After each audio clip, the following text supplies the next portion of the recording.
Everybody wants to retire in Texas. Almost nobody can tell you where. That's the strange thing about retirement planning in this country. Ask 10 people about affordable places to grow old, and 8 of them point vaguely south, towards some sprawling development they saw in a commercial once. Meanwhile, across the state of Florida, past the crowded beaches and the coastal price tags, climbing past anything a fixed income can support, there's a second Florida that almost nobody talks about. Small towns, quiet ones, some so far off the radar that the people living there seem almost relieved nobody's found them yet. This video covers 10 of them, towns where a retiree can still buy a home for under $300,000, sometimes well under $200,000, in a state where coastal listings routinely start at double that. Towns with no state income tax, no tax on Social Security, and in a few cases features so specific and so strange you'd assume we made them up.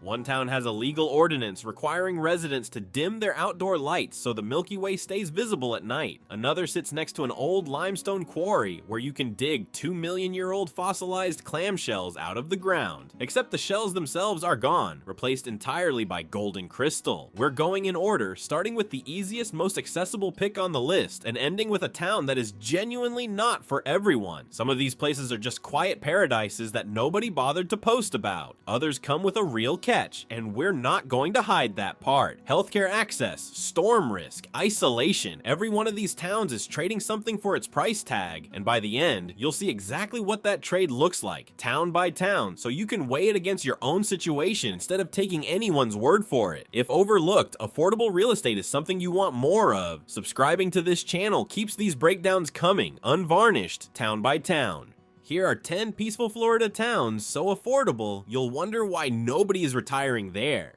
Groveland. Groveland sits about 30 miles west of Orlando, in a county most people drive through on the way to somewhere else. It started life in the late 1800s as a turpentine and lumber settlement called Taylorville. The citrus groves came later, and when the town incorporated in 1922, it took a new name from them. Today it holds over 23,000 people across 28 square miles, and on paper it looks like any other Central Florida suburb creeping outward from a bigger city. Then you look up. In June of 2023, Groveland became the first certified international dark sky community in the entire southeastern United States. That designation didn't happen by accident. Starting in 2021, residents ran citizen light monitoring programs, tracking glow and glare across town like amateur scientists with a mission. By August of 2022, the city had passed an ordinance requiring every municipal, commercial, and residential light outside a building to be shielded and warm-toned with a full retrofit target of 2027. Stand near the western edge of town on a clear summer night, close to the Green Swamp or the Withlacoochee State Forest, and you can see the Milky Way with your bare eyes. 30 miles from Orlando. That's not something Central Florida usually offers, and those same forests double as quiet ground for bird watching and slow morning hikes, without the commercialized crowds that fill most of Central Florida's parks. Housing here averages a little over $370,000, down slightly from the year before, with typical homes selling around 4.5 times the local median income, which still runs about 9% cheaper than the Florida average. Homes move fast too, sitting a median of just 43 days before going under contract, and renters pay close to $2,300 a month, a figure that's been climbing. It's not the cheapest town on this list, not by a long way, but it comes with something most Florida suburbs can't sell you: darkness on purpose, protected by law. The catch is timing. Orlando's sprawl is moving west, and it's moving fast. The city has folded dark sky rules into its development code, but the sheer volume of new housing pushing in from the east threatens to slowly wash out the very quiet that makes Groveland worth mentioning in the first place. Basic healthcare is close by, with primary care clinics inside town limits, but anything serious means a drive of 8 miles to Claremont or 17 miles north to Leesburg. Fine for an active retiree, less fine if you need a hospital nearby, not eventually nearby. Dunnellon. An hour or so northwest in western Marion County, two rivers meet. The Rainbow and the Withlacoochee come together at Dunnellon, and the Rainbow River itself is fed by a spring pushing out somewhere between 400 million and 600 million gallons of water a day, every day at a constant 72 degrees. It's a federally recognized National Natural Landmark, and Rainbow Springs State Park sits right at the edge of town with trails, gardens, and direct water access for kayaking and swimming. Home values here run around $270,000, noticeably below the state average, at roughly 4.5 times local median income and close to 10% cheaper than the statewide norm. The market leans toward buyers, too. A large share of listings have already seen price cuts, and homes sit a median of 44 days before going under contract, which gives retirees real room to negotiate rather than compete. Rentals average around $1,800 a month, options ranging from historic homes near downtown to newer construction out in the Citrus Springs development nearby. The town's identity runs through the Withlacoochee State Trail, a paved rail path stretching 46 miles for walking, biking, and skating, and through a historic downtown built around 19th century houses, small shops, and regular antique fairs. It feels lived in rather than staged for tourists. What Dunnellon doesn't have is much beyond that. The local economy leans on tourism and retirees themselves, which keeps the tax base thin and the commercial options limited. Dining and shopping stay modest. Primary care is solid, with clinics like VIP Care and Nature Coast Healthcare inside town, but for anything acute, residents drive 12 miles to Crystal River, or somewhere between 17 and 21 miles to Inverness or Ocala's. Sebring. South and inland in Highlands County sits a town built around a circle. Locals call it the City on the Circle for its historic downtown layout, and it rests on the Lake Wales Ridge at close to 130 feet above sea level. That elevation matters more than it sounds like it should. Higher ground means less exposure to storm surge and coastal flooding, and less exposure means lower insurance premiums, which is not a small thing in a state where insurance has become one of the biggest costs of staying, sometimes rivaling the mortgage payment itself in coastal areas. The town wraps around 3,200 acres of Lake Jackson, with public beaches and walking paths a short walk from downtown. It's also home to the Sebring International Raceway, a sports car track built on a former military airfield, drawing racing fans from well outside the county for part of the year. Just outside town, Highlands Hammock State Park holds some of the oldest, most ecologically dense land in the state, with ancient oak canopies and an elevated boardwalk cutting straight through a cypress swamp.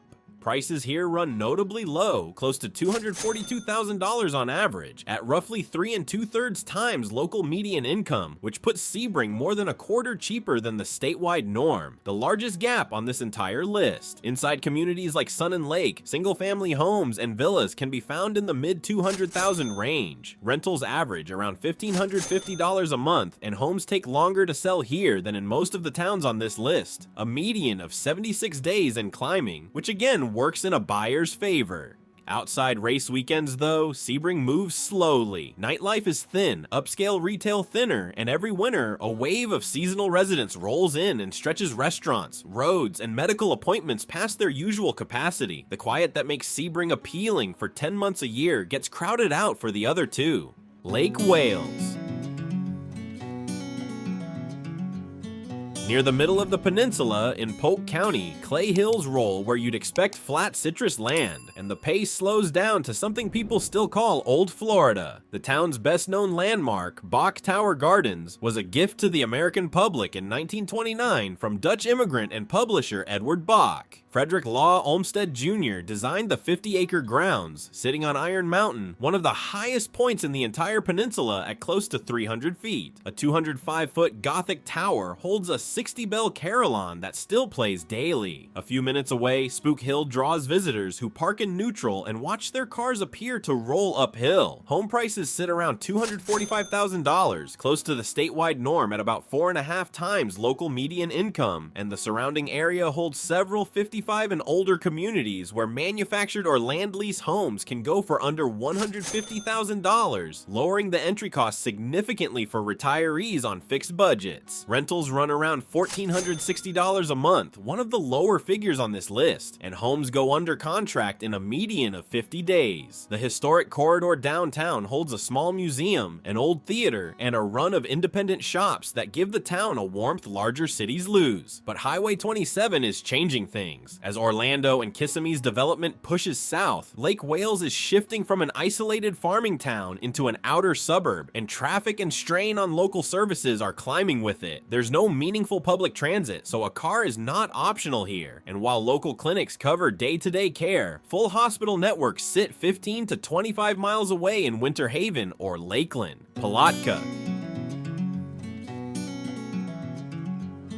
Northeast, along the St. Johns River, Palatka carries the weight of an old shipping and timber economy that never fully bounced back. It's the seat of Putnam County, and its calendar still runs on festivals tied to that history, from the Blue Crab Festival to the Florida Azalea Festival each spring. The town's best asset is Ravine Gardens State Park, built in the 1930s by the Works Progress Administration. Two deep, spring-fed ravines cut through the park, lined with stone terraces, suspension bridges, and thousands of azaleas that bloom in a short, dramatic window every year. Housing is cheap here, averaging just over $211,000, though listing prices have actually climbed close to 10% over the past year, now sitting near $315,000. Homes sit on the market a median of 95 days, a long stretch that keeps growing, giving buyers plenty of leverage to negotiate on price. Rentals average around $1,340 a month, and active inventory has shrunk close to 20% from the year before, which suggests some of this affordability is starting to draw more attention than it used to. The river itself offers serious base fishing and boating without the marina fees that come with coastal access. What it also has is a paper mill. Georgia Pacific runs a pulp and paper operation nearby, and depending on the wind, it produces a noticeable sulfur smell across parts of town. The local economy has struggled with stagnation and higher poverty rates for years, and some commercial areas show it. Downtown is slowly coming back, but dining and retail stay limited, pushing residents 45 minutes north to St. Augustine or Jacksonville for anything more varied. Arcadia.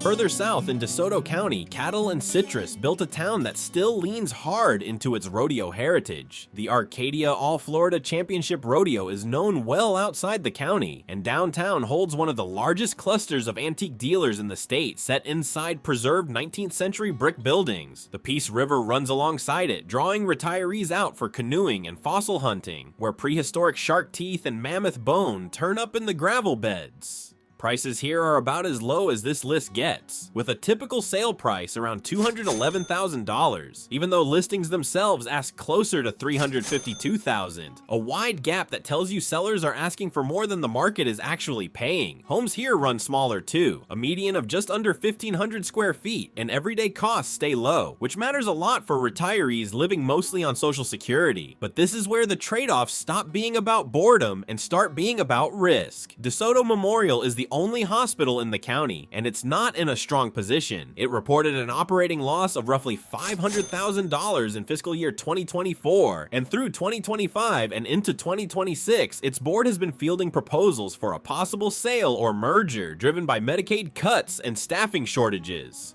Hospital leadership says it plans to stay open, but if that changes, residents are looking at a drive of 25 miles or more to Sarasota, Charlotte, or Highlands County for anything serious. That's a different kind of gamble than a long drive to a farmer's market. Chiefland.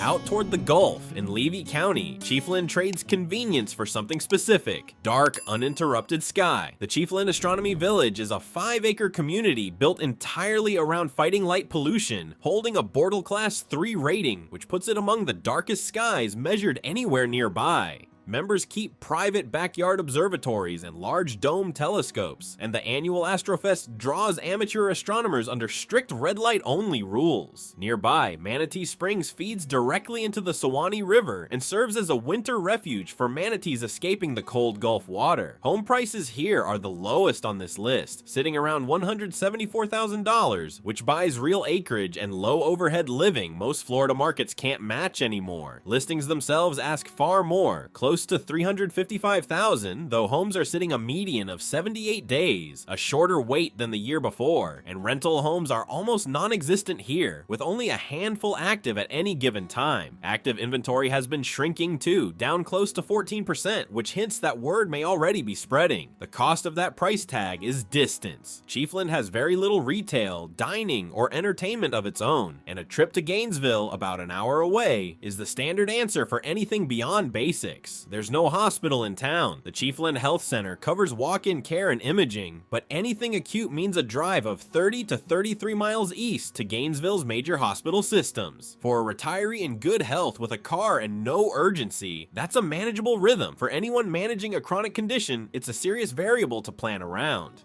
Okeechobee.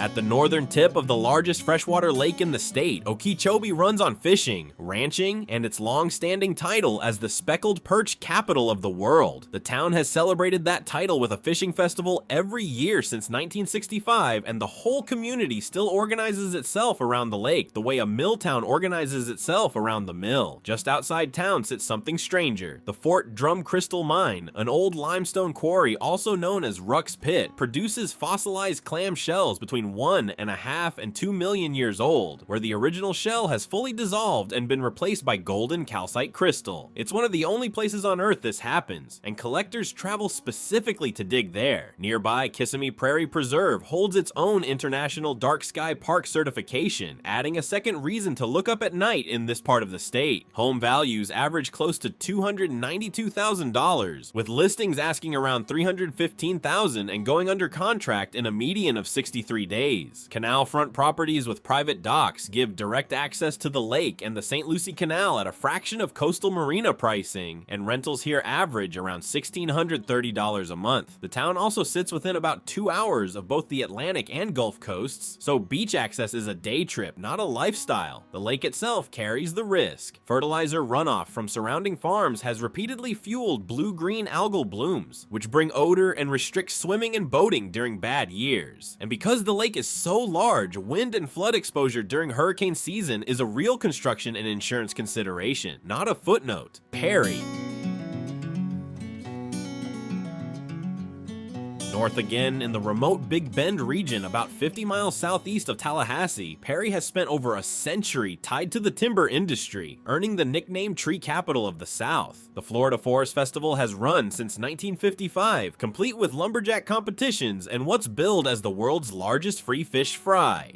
From town, retirees can reach the coastal marshes of Keaton Beach or the paddling trails of Econfino River State Park without much of a drive. Prices here run around $185,000, among the most affordable interior markets in North Florida, at roughly 5 times local median income, close to the statewide norm. Nearly 1 in 5 active listings has already seen a price cut, though it's worth noting values here have actually been rising, up over 6% from the year before, one of the only towns on this list moving in that direction instead of down. But Perry sits inside a genuinely dangerous stretch of coastline for hurricanes. The Big Bend has become one of the more active hurricane corridors in the state, and Hurricane Idalia in 2023 left widespread wind damage and knocked out regional infrastructure. During storms like that, Doctors Memorial Hospital has had to suspend elective procedures and outpatient care, running on generator power to keep emergency services alive. Insurance costs here reflect that risk, and for older residents, that risk is worth weighing carefully before signing anything. Cedar Key.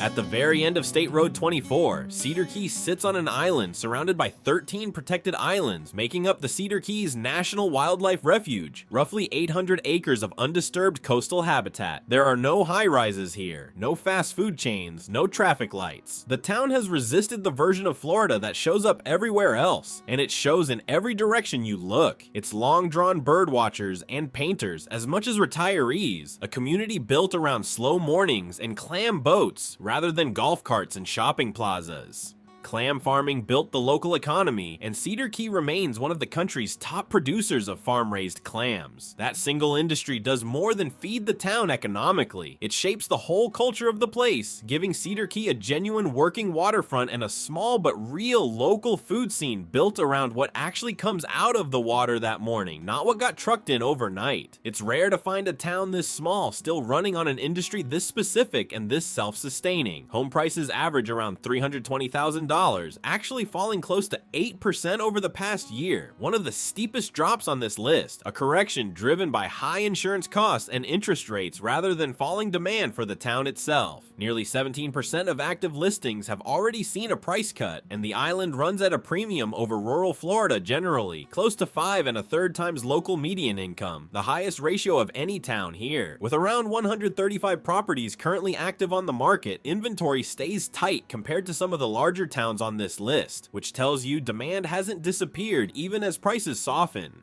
That drop in value gives buyers unusual room to negotiate on an island that rarely discounts. But it's a correction worth reading carefully rather than treating as a straightforward bargain, because the same forces pushing prices down are the forces making the place harder to insure, and in some cases, harder to live in safely. Here's where the trade-offs stop being manageable and start being absolute. Cedar Key sits on a low barrier island jutting into the Gulf, which makes it deeply vulnerable to storm surge and coastal flooding. Insurance rates have climbed to the point that some properties are barely insurable at all, with some homeowners facing deductibles high enough to make a claim barely worth filing. There is no hospital or emergency room on the island. The nearest emergency care is 28 miles away in Crystal River, and the nearest full hospital system is 50 miles away in Gainesville, close to an hour's drive. That's an hour with no traffic on a good day in good weather. During a storm, that number stops being reliable altogether. For a retiree in strong health who wants total quiet and doesn't mind the isolation, Cedar Key might be the most peaceful place on this entire list. The slow pace, the working waterfront, the total absence of commercial noise, none of that exists by accident, and none of it exists anywhere else on this list in quite the same combination. For anyone managing an ongoing health condition though, it's probably the one town here that asks too much. An hour from a hospital isn't a lifestyle inconvenience the way it might be in Chiefland or Groveland. On a barrier island with no bridge shortcuts, and a real chance of losing road access during a storm, it's a structural risk that needs to be weighed with total honesty before signing anything. 10 towns and 10 different versions of the same exchange. Groveland trades convenience for dark skies it might not keep for long. Sebring and Lake Wales trade excitement for elevation, sitting high enough above sea level to dodge the worst of storm season and the insurance bills that come with it. Arcadia trades price for a hospital system standing on uncertain ground. Cedar Key trades almost everything modern Florida offers for water this clear and streets this quiet, and asks you to accept that help if you need it is nearly an hour away. There's a pattern underneath all 10, and it's not really about darkness or fossils or festivals. It's about distance from care. Towns like Groveland and Chiefland sit close enough to a real hospital network that isolation stays a lifestyle choice instead of a liability. Towns like Arcadia and Cedar Key don't have that cushion, and that changes what affordable actually costs over time. It's easy to look at a listing price and treat it as the whole equation, when the real cost of a place often shows up later, in an emergency, on a night when the nearest hospital happens to be an hour away instead of 10 minutes. There's also a deadline sitting quietly underneath all of this. Florida's legislature has placed a measure on the November 2026 ballot that would substantially raise the homestead tax exemption for non-school property taxes, up to $150,000 in 2027 and $250,000 in 2028, but only residents who establish Florida residency by December 31st, 2026 qualify right away. Anyone arriving after that date starts with a much smaller $50,000 exemption for their first 5 years. For anyone already circling one of these 10 towns, that date matters as much as the price on the listing, because the same house bought in January of 2027 instead of December of 2026 could carry a meaningfully higher tax bill for half a decade. None of that makes any of these towns a bad choice. It just means the choice isn't free. The towns higher on this list ask you to give up convenience or excitement. The towns near the bottom ask you to give up a safety net. Somewhere in that range is a version of affordable, peaceful Florida that fits a specific life, a specific health situation, a specific tolerance for distance. The research doesn't point to one right answer. It just makes clear that the lower the price and the quieter the town, the more precisely you need to know what you're actually signing up for.